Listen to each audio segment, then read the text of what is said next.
Hola a todos y a todas. Es un placer poder participar en esta grabación en múltiples idiomas para la Mission MSA y es un placer para nosotros haber sido también reconocidos por ellos como un centro de referencia de su red. Eh, Vamos a estar hablando con vosotros en esta grabación Ana Cámara, que es la enfermera de nuestro equipo, y yo mismo, ya os he dado cuenta que soy neurólogo, trabajamos en el Hospital Clínic de Barcelona, que es un hospital universitario. Para poner el contexto, porque hay muchos países de habla hispana, española, pues ya sabéis que Barcelona está en España, pero es una región que es la región de Cataluña y muchos tenéis a mente en la cabeza la imagen del skyline de Barcelona con muchos monumentos muy famosos como la Sagrada Familia. Y en esta ciudad de Barcelona pues se encuentra nuestro hospital, que veis aquí en unas fotografías. Es un edificio con forma de U, que en el centro tiene otro edificio cuadrado que es la universidad. Es decir, que tenemos un entorno en que el hospital y la universidad y también toda la zona de investigación están juntos, y ofrece pues un entorno muy, muy favorable, no solo para intentar atender lo mejor posible a las personas que sufren diferentes enfermedades, sino también para intentar avanzar con la investigación y también obviamente enseñar a las personas que están estudiando medicina, enfermería y diferentes profesiones sanitarias, porque es un campus donde está integrado todo. También el enseñamiento no solo de medicina, sino de enfermería y de otras profesiones sanitarias. Y como comentaba, pues estamos muy contentos porque hace un año que Vision MSA pues, nos reconoció como uno de sus centros adscritos a la red de centros expertos. Y en la foto, pues aparte de Ana y a mí, tenéis a la doctora Alexandra Pérez Soriano, que igual que Ana y yo coordinamos más la parte clínica y la coordinación general, pues Alexandra se dedica a hacer la coordinación de investigación y hace una labor muy importante con una serie de estudios que tenemos interesantes a nivel de biomarcadores, también de modelos celulares en atrofia multisistémica. Un poco para compartir con vosotros, ¿no? ¿Qué es lo que compartimos con los pacientes, los familiares, cuando están en la consulta? Muchas veces que en un primer momento del diagnóstico, pero luego también a medida que la enfermedad va evolucionando y van pasando cosas nuevas, ¿no? Lo intentamos hacer de varias maneras, porque a veces el sistema de las visitas y el sistema sanitario tienen sus limitaciones, pero intentamos hacerlo siempre con una visita muy integrada, en la que intentamos trabajar juntos y a la vez la enfermera y los neurólogos, por lo menos, y en otras ocasiones además pues podemos hacer visitas conjuntas con otros profesionales que iremos mencionando ahora durante la grabación, ¿no? También hemos empleado otros recursos, ¿no? O empleamos otros recursos. Hay, por ejemplo, un hospital de día donde se hacen terapias no farmacológicas como la fisioterapia y otras, en la que van grupos de pacientes, lo que ya no es una atención individualizada, que tiene su importancia, sino que es una atención en grupo, que también es buena muchas veces para las personas compartir experiencias y trabajar juntos aspectos de terapia. Y otra parte importante que trabajamos hace unos años con Ana es la parte que da soporte gráfico al vídeo que estamos grabando, que son unos dípticos que se generaron conjuntamente con pacientes y cuidadores cuando Ana puso en marcha un programa de educación terapéutica, ¿no? Y nos va a servir estos dípticos que vais a ir viendo en las diapositivas, un poco como el canal para contaros de lo que contamos, ¿no? En relación a la enfermedad, tanto en el momento del diagnóstico como cuando van surgiendo eh, aspectos de la enfermedad que sí que comentar, ¿no? Entonces, siempre la principal cosa que hacemos en un primer momento es explicar qué es la enfermedad, ¿no? Luego vamos a detalles más concretos de complicaciones que se pueden tratar o prevenir, pero la enfermedad primero hay que contarla, ¿no? Cuando una persona recibe el diagnóstico. Y la enfermedad es una enfermedad neurodegenerativa, es decir, es una enfermedad en la que las células del sistema nervioso, y en este caso no principalmente las neuronas, sino otras células que ayudan a las neuronas, que son los oligodendrocitos, enferman. No sabemos muy bien por qué enferman. eh, Hay multitud de hipótesis. Seguramente lo que pasa en la vida real y en diferentes pacientes son diferentes combinaciones de estas hipótesis. Pero hay alguna cosa que hace que estos oligodendrocitos, que son unas células muy importantes para que las neuronas puedan funcionar bien, a veces pensamos que las neuronas son lo único que importa, pero necesitan el apoyo de estas células, pues estos oligodendrocitos enferman y hacen que las neuronas no funcionen bien, ¿no? Y hay como una toxicidad que se ve o se relaciona mucho con una proteína que está en estas neuronas y en las células que ayudan a las neuronas, los oligodendrocitos, que es la alfa-sinucleína. El nombre es complicado, como muchos nombres técnicos, pero si lo mencionamos es porque es importante, porque esta proteína, casualmente, o no, no sabemos si es casual o no, es la proteína que también es importante en la enfermedad de Parkinson. Entonces, estas dos enfermedades están relacionadas en este sentido, que en las dos, las células enferman, parece que por culpa, diríamos, de esta proteína que empieza a funcionar más, ¿no? Esta característica común no es la única. Hay otras características comunes entre el Parkinson y la atrofia multisistémica. Una muy importante es que más o menos la mitad de los casos con atrofia multisistémica empiezan con síntomas muy parecidos al Parkinson.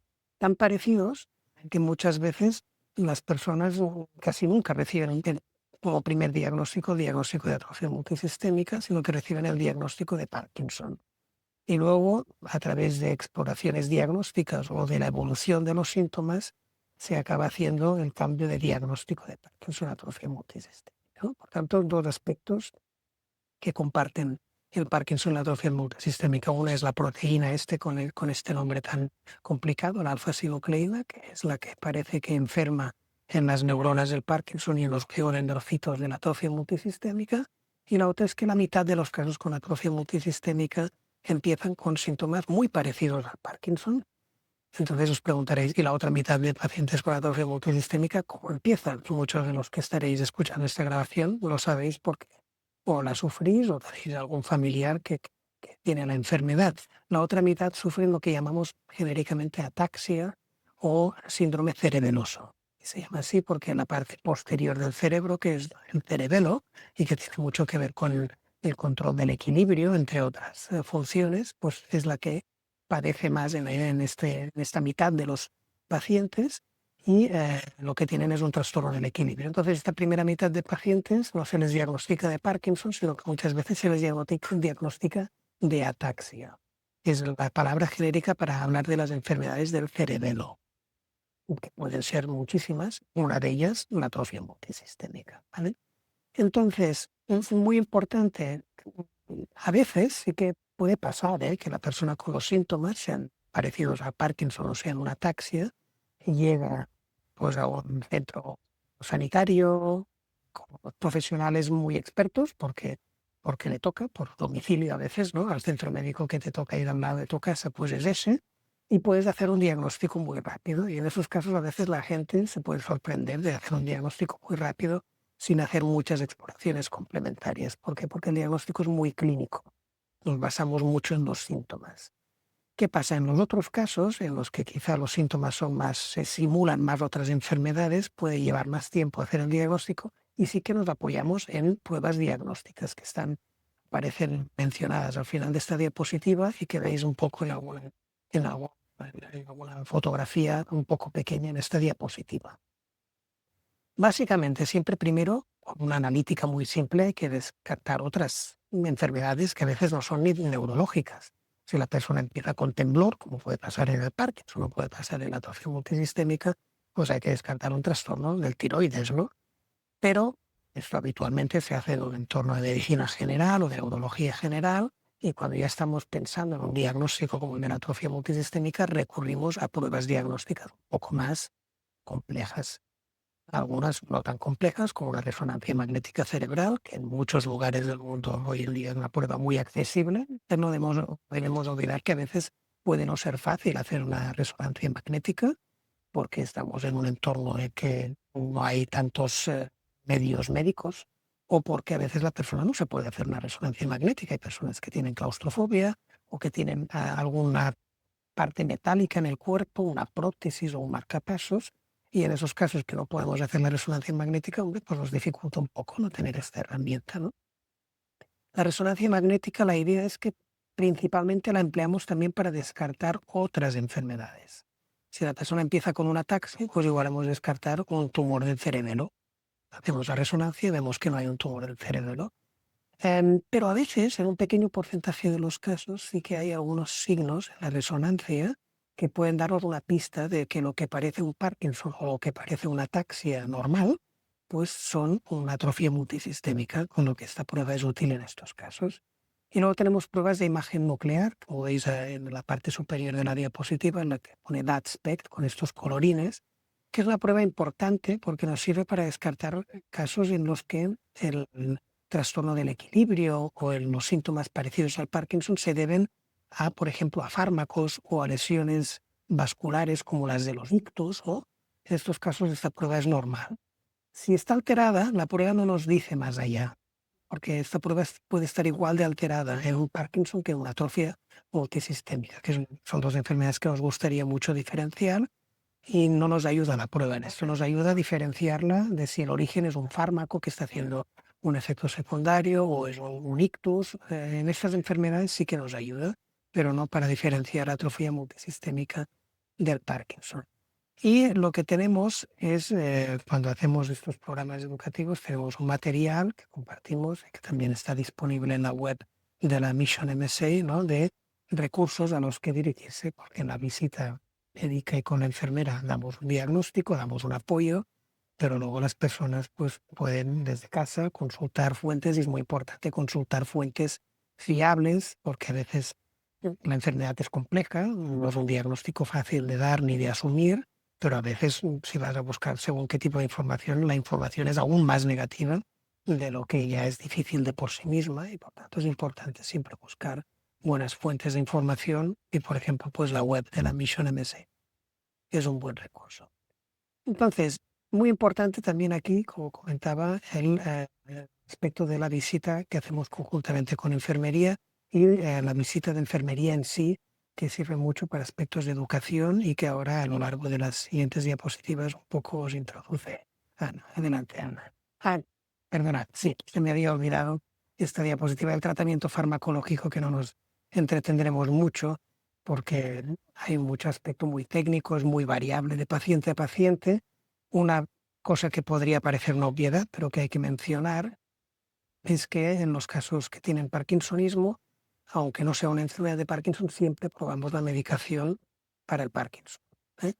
¿Y esto por qué es? Porque aunque clásicamente, y si lo leéis en un libro de neurología o en una fuente de internet, se dice que la atrofia multisistémica no mejora con la medicación del Parkinson, hay un porcentaje de casos que durante un periodo de tiempo variable, a veces muy poco tiempo, pero desafortunadamente, pero a veces puede ser un tiempo más largo, hay pacientes con atrofia multisistémica que mejoran en grado variable.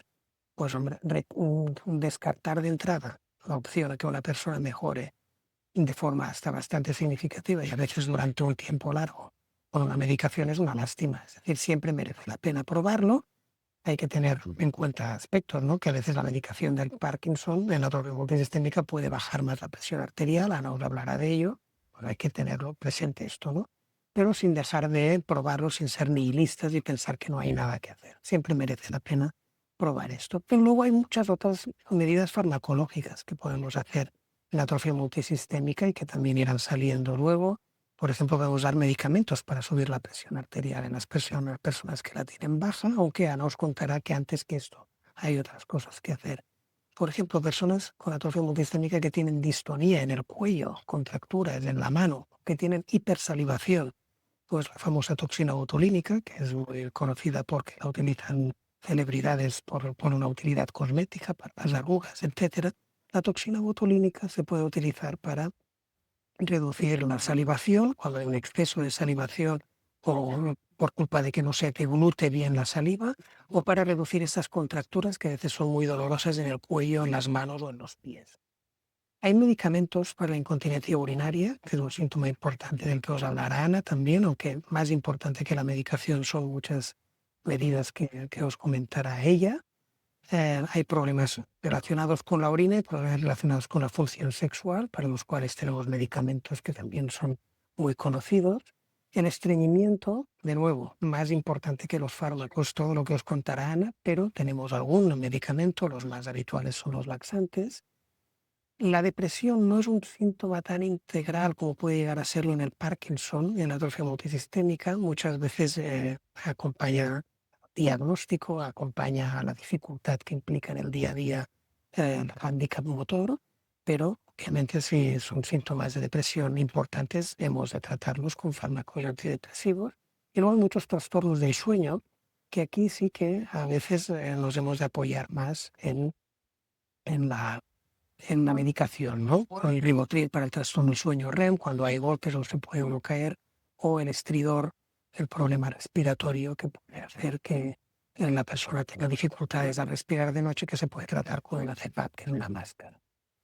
Acabada ahí esta introducción, que faltaba este aspecto de tratamientos farmacológicos, pues doy paso a Ana para hablar de la consulta enfermera y cuidados.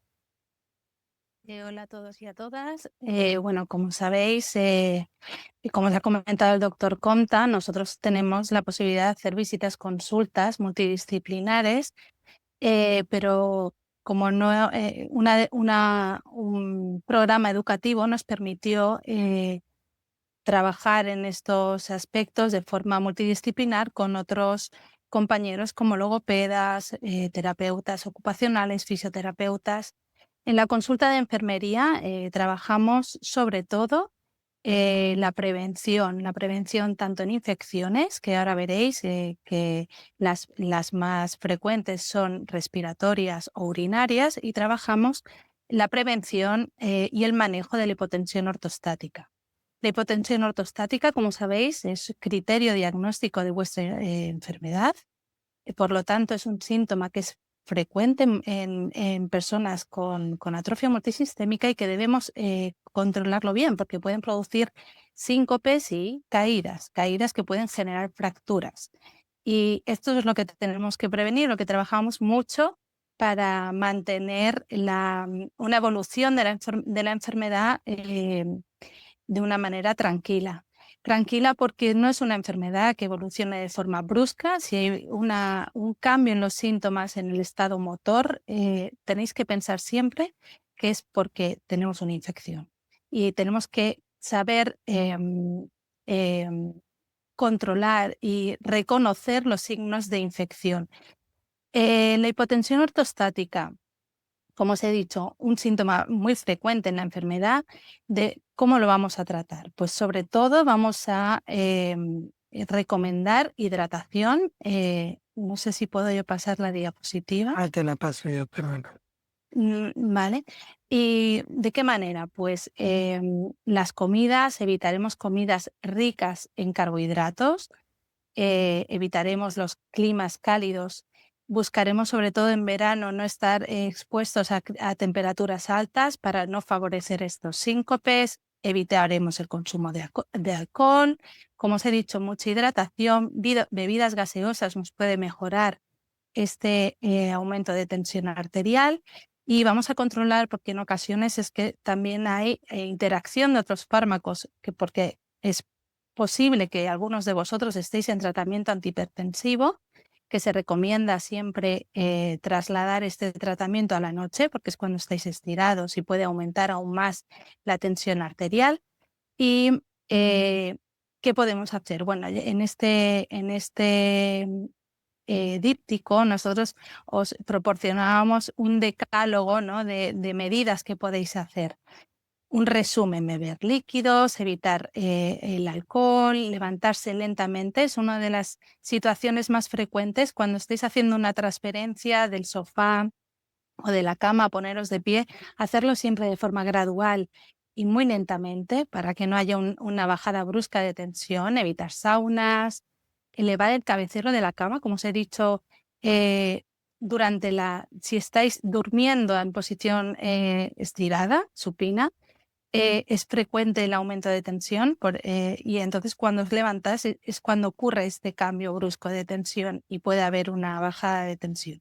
También los fármacos que os damos para que tengáis algo mejor movilidad, sobre todo las personas que tenéis una atrofia multisistémica tipo P, tenéis respuesta parkinsoniana, tenéis respuesta al tratamiento dopaminérgico, sobre todo al inicio de la enfermedad, y puede ser que este tratamiento os baje la tensión.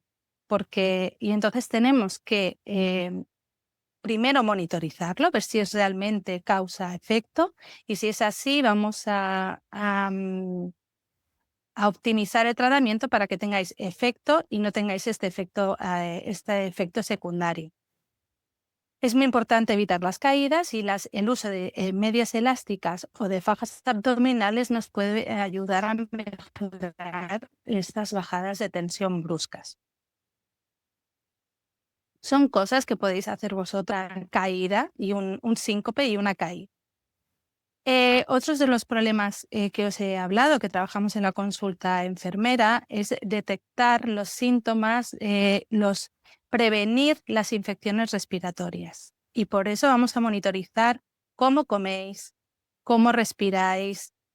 Es muy importante que realicéis fisioterapia respiratoria para mejorar la capacidad respiratoria que se va a ir mermando durante el progreso de la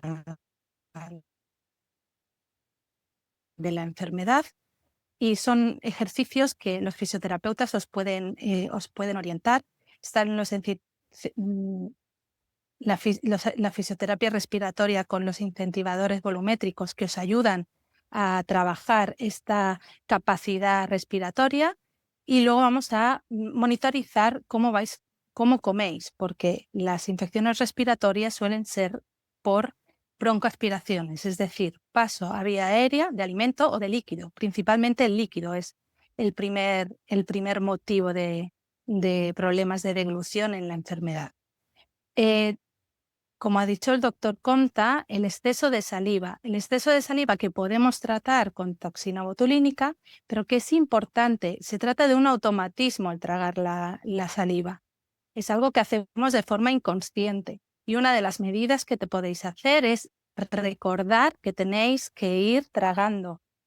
Os podéis ayudar de una botella, siempre ir hidratándoos, os ayudará también a controlar el estreñimiento, que es uno de los problemas también muy frecuentes en la enfermedad, y a la vez el hecho de usar el truco de la botella, de ir haciendo sorbitos durante el día, también os ayudará a disminuir esta hipersialorrea. En cuanto a los trastornos del habla, la dificultad, el tono de voz bajo y la dificultad para articular la palabra, las sesiones de logopedia os pueden ayudar a entrenar y a ejercitar estos problemas de habla.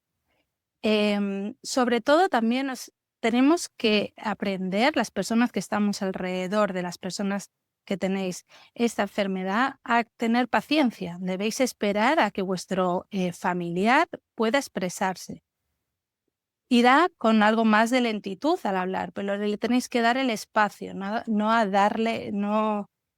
apresurarles a buscar esa respuesta. Les podéis facilitar la contestación de las preguntas que les hagáis con sí, no, para que ellos puedan mantener una conversación. Al final hay que dejarles el espacio. A pesar de que ellos hablen un poquito más bajo, pues favorecer pues, un ambiente que no sea ruidoso y respetar los tiempos de respuesta. Vale. Ahí existen otros sistemas alternativos que os pueden ayudar. Ahora con el uso de la tablet, ¿no? la inteligencia artificial, hay varios asistentes de voz que os pueden ayudar. Las técnicas posturales, sobre todo para la deglución, es muy importante, siempre barbilla, mentón, y apoyaros. Si estas recomendaciones, que son básicas, no son suficientes, siempre es muy importante apoyarse de un profesional. En nuestro caso tenemos un equipo de logopedas que nos ayuda a hacer estas pautas y este decálogo de consejos tanto de deglución y de habla, y el objetivo es que entre todos podamos prevenir estas infecciones respiratorias, que es uno de los puntos más importantes para evitar una evolución más tormentosa, ¿no? de la enfermedad. Una de las cosas que son muy sencillas, y ahora hablaremos de la deglución, es sobre todo la consistencia de las comidas. Deben evitar comidas mixtas que puedan favorecer el paso a vía aérea. Es importante que las texturas sean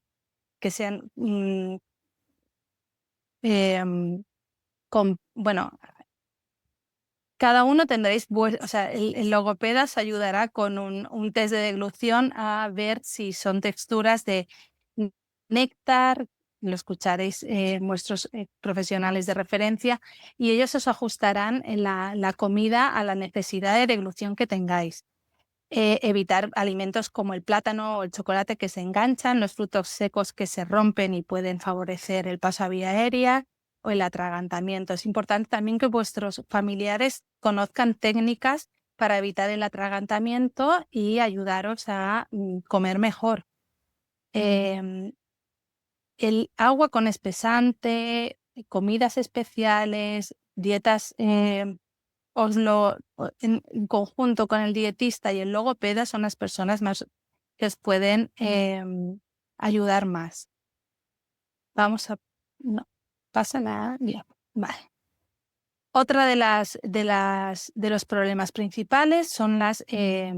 paso esta diapo rápido ya, porque este es el título. Y aquí veis que las infecciones urinarias es el otro tema que tratamos en la consulta de enfermería. Es importante la higiene genital diaria.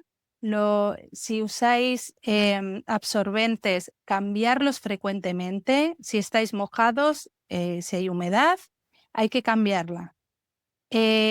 ¿Cómo podemos hacer en el día a día? Pues programar el ir al lavabo. Si vais a salir de casa, primero vais al lavabo, salís y cuando llegáis al destino vais de nuevo al lavabo, porque es importante que esa vejiga siempre esté limpia. Si no bebéis agua, hay más residuo y entonces hay más riesgo a tener infecciones urinarias. Disculpad. Importante la hidratación y la higiene para evitar las infecciones. Son infecciones que a veces no cursan con fiebres. Entonces, los signos característicos son escozor al orinar o olor en la orina. Es una cosa que podéis hacer para evitar el residuo es cuando estáis orinando, ayudaros de ejercicios de presión abdominal para favorecer el vaciado de la vejiga. Aquí, como veis, alimentos ricos en vitamina C os puede ayudar a evitar las infecciones, los probióticos y sobre todo el uso de ropa de algodón, que favorece también que sea transpirable y que no haya infecciones. Los ejercicios de incontinencia, el ejercicio Kegel, ayudará a favorecer la musculatura. No obstante, es habitual que tengamos que optar por absorbentes y colectores también, porque no tengáis resistencia a usarlos si lo necesitáis, porque es muy habitual que las personas con atrofia multisistémica, sí, la urgencia miccional es uno de los problemas principales también, sobre todo al inicio. Entonces, el hecho de tener miedo a orinarse, ¿no? Y puede favorecer caídas porque vais corriendo al lavabo, entonces el intentar ir rápido favorece la caída porque la estabilidad, porque hay problemas de estabilidad. Entonces es preferible usar absorbentes que el riesgo a la caída, porque la caída empeoraría el cuadro neurológico seguramente muchísimo. Evitar caídas y evitar infecciones. Muchas gracias, Ana. En ese tramo final hablaremos también los dos. En la consulta tenemos mucha relación con estos otros compañeros, ¿no? Hay aspectos que pueden ayudar mucho para acomodar la vida diaria a problemas como los que comentaba Ana, ¿no?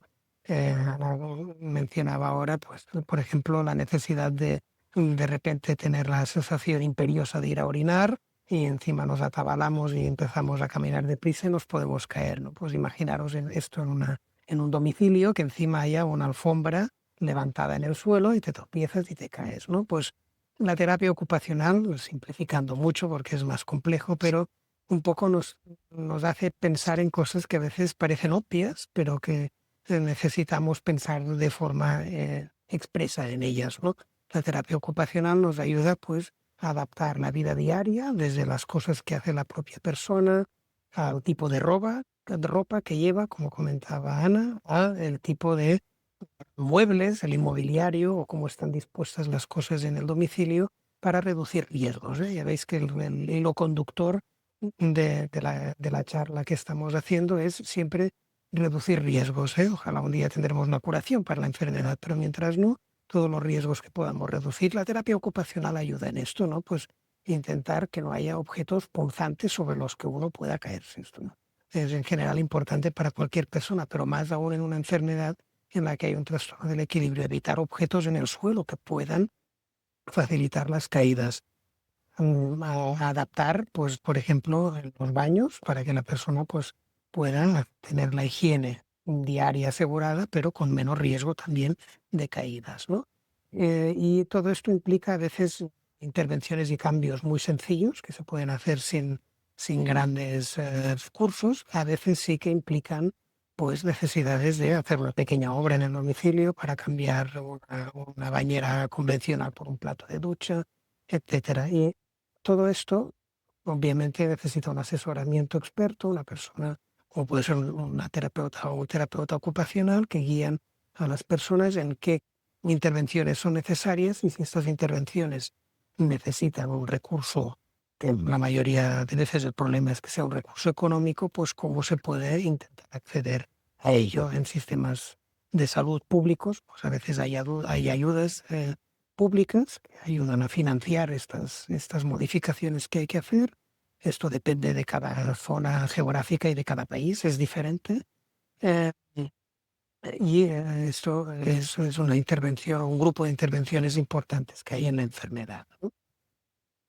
Eh, mm, Obviamente, como comentaba, esto depende de la geografía y de donde uno viva, región o países diferentes tienen recursos diferentes y hay que hablar con los expertos para que nos dirijan a webs o a puntos de información donde podamos adquirir desde prótesis, bastones, silla de ruedas o hacer cambios en el domicilio para ayudar en estas modificaciones de la vida diaria para reducir el riesgo de caídas y de infecciones, como comentábamos antes. Y otro aspecto importante es el del trabajo social. La atrofia multisistémica eh, tiene un gran solapamiento en edad con otras enfermedades como el propio Parkinson, pero es verdad que con un poco de desviación a edades un poco más joven que otras enfermedades neurodegenerativas en general y que el Parkinson en particular. Todas estas enfermedades representan un problema importante para la persona en su vida social, laboral y familiar, pero en la atrofia multisistémica tenemos este plus de dificultad porque hablando en términos estadísticos, aparece a una edad más joven, ¿no? Entonces es importante desde el primer día de la visita, obviamente, creando un espacio para la aceptación de una noticia diagnóstica que es importante, pero hay que ir trabajando desde el principio y paulatinamente el equipo profesional sanitario, médicos, enfermeras y aquí muy importante el de trabajo social en aconsejar a las personas, ¿no? Es una enfermedad que, como comentábamos, tenemos la esperanza de tener tratamientos para curarla o frenarla algún día, pero aún no los tenemos. Entonces, cuando tenemos situación difícil de tener un diagnóstico, hay que planificarse. Y planificarse, lo hablábamos antes con la terapia ocupacional, pues a veces hay aspectos muy obvios, pero a veces cuando estás metido dentro del problema necesitas un asesoramiento y aquí es importante pues planificar, hablar de decisiones en el momento en que la enfermedad pueda estar peor, qué preferencias tendría uno y en esas preferencias obviamente habrá la información técnica, ¿no?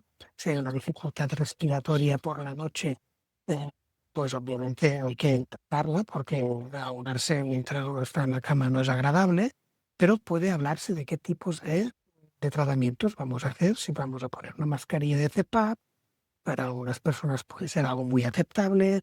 Hay otras terapias que son más agresivas, como hacer una traqueostomía, pues hay que hablar con la persona el grado de aceptabilidad que tendrían estos tratamientos, en qué momento empezar a hablar sobre aplicarlos, y todas estas planificaciones forman parte del seguimiento habitual de la enfermedad. Y obviamente lo que pueden ser ayudas sujetas habitualmente en modelos de sanidad pública o en modelos de atención mutualista, en que la persona pues paga una cuota y tiene acceso a unas prestaciones, es ayudas que pueden ir desde tener una persona en casa que ayude en los cuidados, o poder tener acceso a una silla de ruedas motorizada en lugar de una silla de ruedas de propulsión manual. Todos estos aspectos, en conjunción con nosotros y con trabajo social, se han de ir abordando de forma prudente, y que las personas que convivís con la enfermedad podáis ir procesando esta información, pero hay que ir trabajando, y trabajo social es una muy buena posición para hacerlo. Hay lo que conocemos en sistemas de servicios de dependencia, que a veces pueden aportar un recurso en sí mismo, o a veces pueden aportar una ayuda económica para que la persona y su familia pues gestionen o contraten este recurso. Y obviamente hay un tema importante aquí, que es el tema del final de la enfermedad. La enfermedad es una enfermedad neurodegenerativa, y en el final de la enfermedad puede haber síntomas difíciles de manejar, como comentaba, respiratorio, de nutrición, porque cuesta mucho dilutir. eh, y es importante hablar del final de la enfermedad.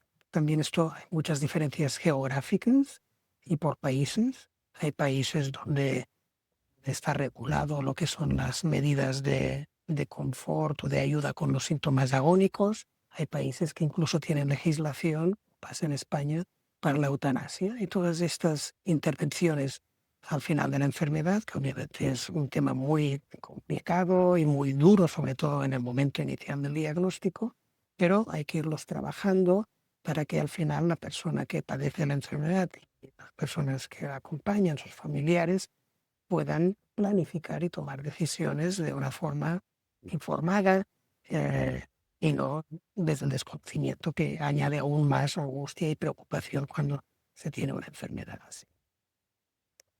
Y estaríamos ya llegando al final. Básicamente, como veis, es una enfermedad en la que nos basamos mucho en recomendaciones, no hay nada escrito en piedra. Eh, Se ha comentado antes, ¿no? Lo que puede ir bien para la hipotensión ortostática, como es la bebida carbonatada o gaseosa, pues puede hacer que tengamos más urgencia urinaria. Entonces, pues hacemos estrategias, ¿no? Pues durante el De día. compensación. Exacto, ¿no? Compensar unas con las otras, pactar, ¿no? Pues mira, la última parte del día que estoy sentado o tumbado, no voy a beber tanto para no estar teniendo ganas de orinar toda la noche, y durante el día que voy a estar de pie voy a tomar más cosas con sal y más líquidos que aunque me hagan tener más sensación de micción o de tener que orinar. Y al final es esto, pactar estas medidas, balancearlas, que pueden tener un efecto positivo en un aspecto y negativo en otro con otras medidas. Como decía Ana, prevención de infecciones que pueden empeorar mucho la enfermedad. Y el futuro es, tenemos ensayos clínicos en un momento en que la atrofia multisistémica es una enfermedad que no se le hacía mucho caso desde, por ejemplo, la industria farmacéutica, porque era una enfermedad poco frecuente, poco rentable para invertir, al final, hablando claramente, en desarrollar fármacos. Pero el hecho que esté emparentada con el Parkinson, este interés en esta proteína que es alfa-sinucleína, ha despertado un interés muy grande. Estamos en un momento, yo creo que de optimismo prudente, pero optimismo, que hay ensayos clínicos y que confiamos que nos puedan dar terapias mejores a todos y todas en el futuro. Muchas gracias.